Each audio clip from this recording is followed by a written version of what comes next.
सबको जय मसीह की। मैं परमेश्वर को दिल से धन्यवाद करता हूँ एक अच्छे समय के लिए जो प्रभु ने हमारे जीवन में दिया है। मैं एक आयत के साथ आपके साथ कुछ विचार साझा करना चाहता हूँ और ये आयत है याकूब की किताब 1 अध्याय 12 आयत। धन्य है वह मनुष्य जो परीक्षा में स्थिर रहता है, क्योंकि वह खरा निकलकर जीवन का वो मुकुट पाएगा जिसकी प्रतिज्ञा प्रभु ने अपने प्रेम करने वालों से की है। आमीन। परमेश्वर का वचन हमें बताता है कि धन्य है वो मनुष्य जो परीक्षा से निकलकर मतलब विजय प्राप्त करता है। परीक्षा में विजय पाना बहुत बड़ी बात है। हम ऐसे देखते हैं कि परीक्षा जो है हर श्रेणी के लोगों के ऊपर आती है। परीक्षा जो है राजा के ऊपर, प्रजा के ऊपर आती है, धनवान के ऊपर आती है, गरीब के ऊपर आती है, साधारण विश्वासी के ऊपर आती है, धार्मिक अगुवे के ऊपर आती है, एक अधिकारी के ऊपर परीक्षा आती है, एक कैदी के ऊपर परीक्षा आती है, एक पिता के ऊपर परीक्षा आती है, एक पुत्र के ऊपर परीक्षा आती है और एक माता के ऊपर परीक्षा आती है, एक युवती के ऊपर भी एक परीक्षा आती है। सब परीक्षा से होकर गुजरते हैं। मैं परमेश्वर को बड़ा मैं धन्यवाद करता हूँ, लेकिन परीक्षा में गिर के पराजित होना हमारे लिए बड़ा एक निराशा की बात है। लेकिन मैं परमेश्वर को धन्यवाद करता हूँ जब इंसान परीक्षा में गिर जाता है और वो पराजित हो जाता है, वो दुखों में चला जाता है। और मैं परमेश्वर को धन्यवाद करता हूँ कि परीक्षा क्या है।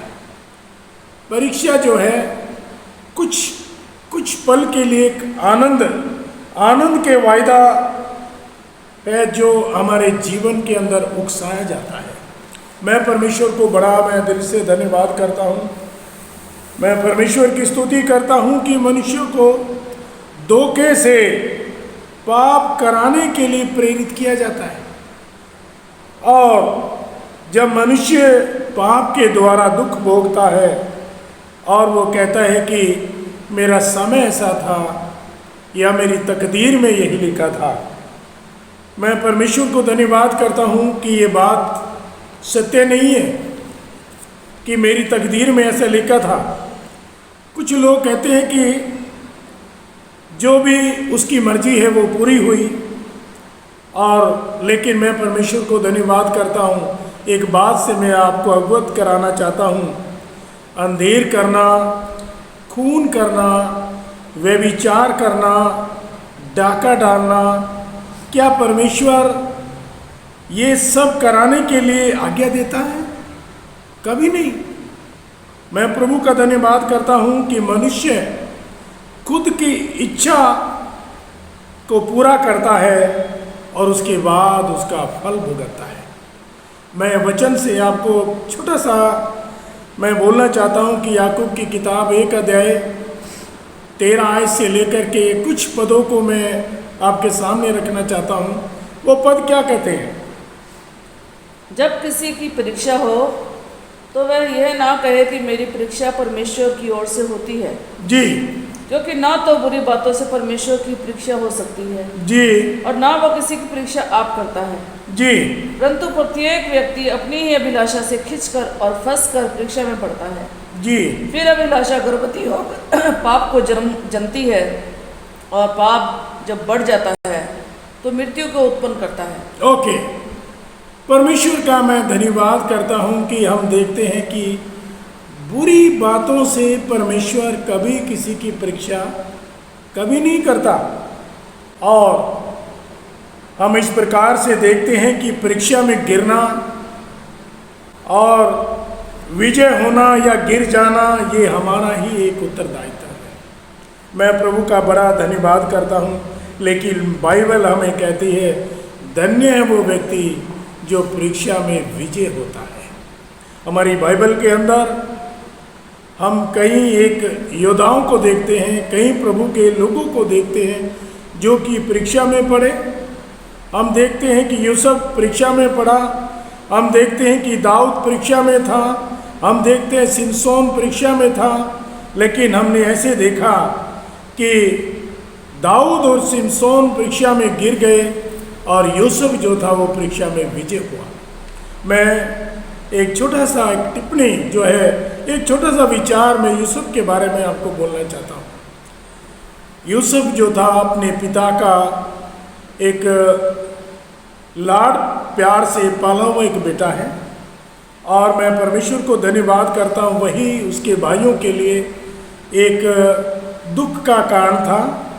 और हम ऐसे देखते हैं कि उसके भाई उससे जेलसी करते थे और उसके भाइयों ने उसको क्या कर दिया, कुएं में डाल दिया।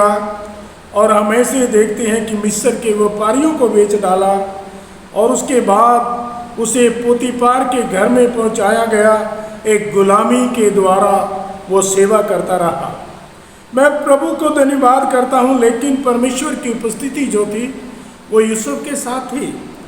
और यूसुफ जो था गुलामी के अंदर भी उस घर का एक अधिकारी बन गया और उस घर के ऊंचे पद पे उसको रखा गया। बाकी सभी सेवक जो थे वो उसकी अधीनता में काम करते थे। और जब यूसुफ सोचता था कि मैं खुश हूँ और मैं सुरक्षित हूँ, मैं सम्मानित हूँ, तभी उसके ऊपर एक बहुत भारी परीक्षा आती है। और हम ऐसे देखते हैं कि यूसुफ जो था अपने मन में इस बात को ठान के रखा था कि कैसी भी परीक्षा मेरी जीवन में क्यों ना हो, लेकिन मैं हर परिस्थिति में खड़ा रहूँगा और पवित्रता को नहीं छोड़ूंगा। मैं कोई भी पाप परमेश्वर के विरुद्ध नहीं करूँगा। मैं परमेश्वर को मैं दिल से धन्यवाद करता हूँ कि यूसुफ एक सुंदर है और कोमल है, जिसके कारण पोतीफार की जो पत्नी थी उसको देखने लगी और यूसुफ के साथ वो कामुकता के साथ उसको उकसाने लगी।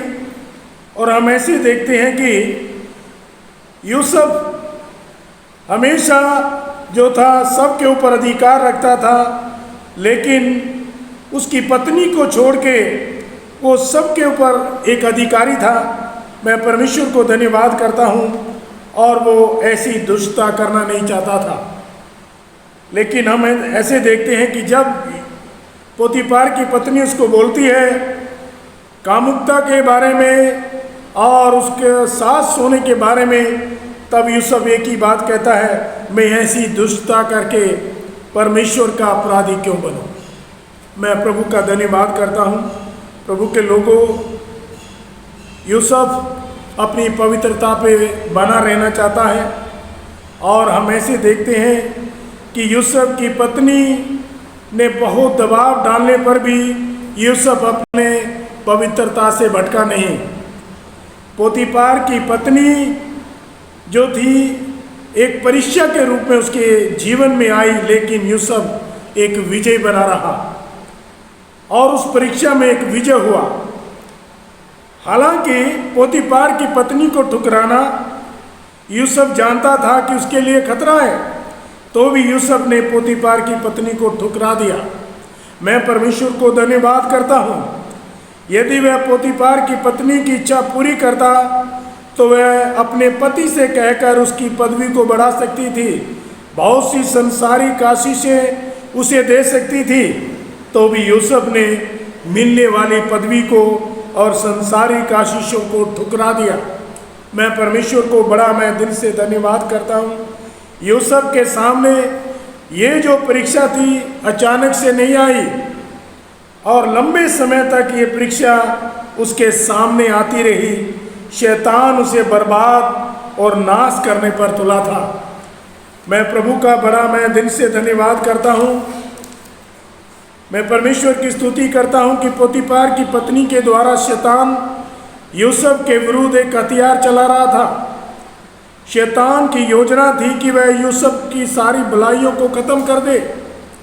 जब पोतीफार की पत्नी ने उसका वस्त्र पकड़ा तो यूसुफ उसके अपने वस्त्र को छोड़ के भी भाग गया शैतान ने उस वस्त्र को एक प्रमाण के रूप में ले लिया,